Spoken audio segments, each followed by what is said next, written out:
guys, my name's Nicole Owens, and I'm a breast cancer survivor.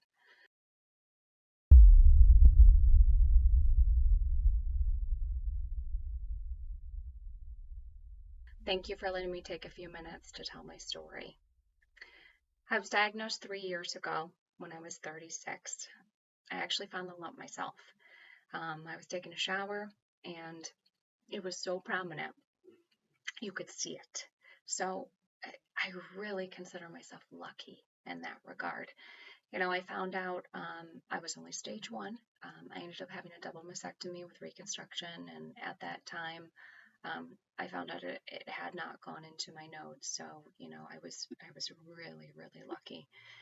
Um, After that surgery, because I was, like I said, node negative and estrogen and progesterone positive, I was able to do a test called Oncotype test, and it gave me a score, which determines your risk of reoccurrence.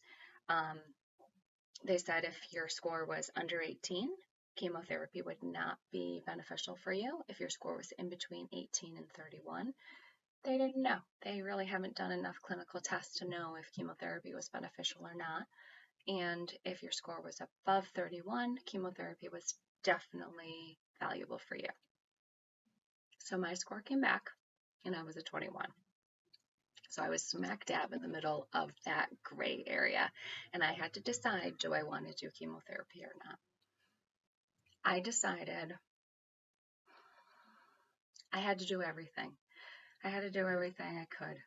At the time, I had a 2-year-old, had a 10-year-old, and I'm actually in my son's room right now. I'm sure you can see this little baby blanket behind me, but his room gave me a lot of comfort when I was going through treatment. Actually, when I was first diagnosed, I came up to his room and he was taking a nap, and I just lied down on the floor next to him and I cried. I just wanted to be close to him. But going back to my decision if I wanted to have chemo or not, the doctor looked at me and he said, if your cancer were to come back, I could treat you, but I can't cure you. And just thinking of my 2-year-old and my 10-year-old, there was no way in hell I wasn't going to do everything I could to try and ensure that cancer wouldn't come back. So I decided to do chemotherapy. We went with 6 cycles of CMF. I actually stopped after 4 because I was getting neuropathy, and my doctor felt that for something that was, somewhat optional in my case, that he didn't want to cause long-term damage. After that, I had a reconstruction surgery. I had the spacers taken out and implants put in, and subsequently I had 2 more reconstruction surgeries after that. For me, breast cancer obviously really changed me, not just physically, but emotionally, mentally, and it really changed, my core beliefs. I was searching for reasons why I could have gotten breast cancer. I didn't have family history. So I was searching for what I could control and how I could protect myself from a potential reoccurrence and protect my family. So I went a little crazy when I first got diagnosed, but I literally threw away all of our plastics, all of our conventional cleaning products, all of our conventional beauty and skincare products, made us eat all organic.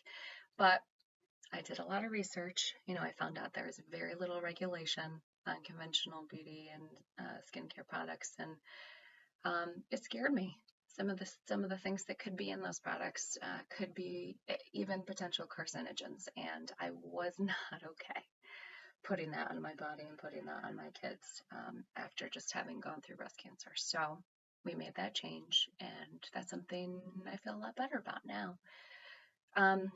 I was still looking for more, though. I was looking for meaning.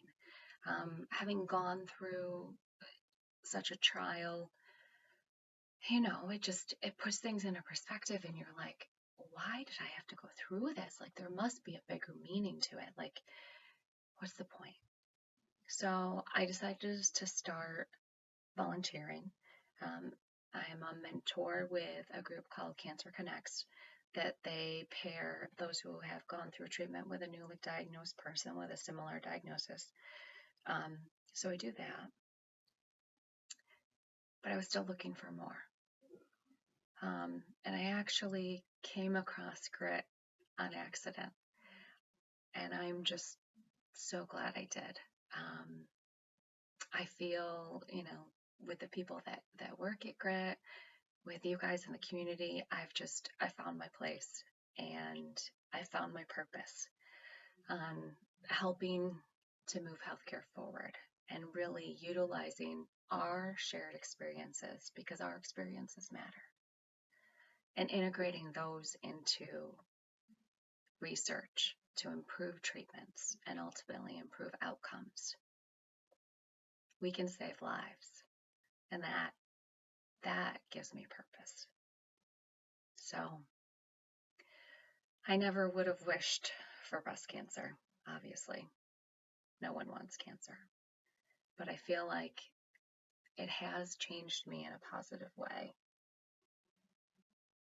And I wouldn't be here today without it. So thank you. I look forward to interacting with you all.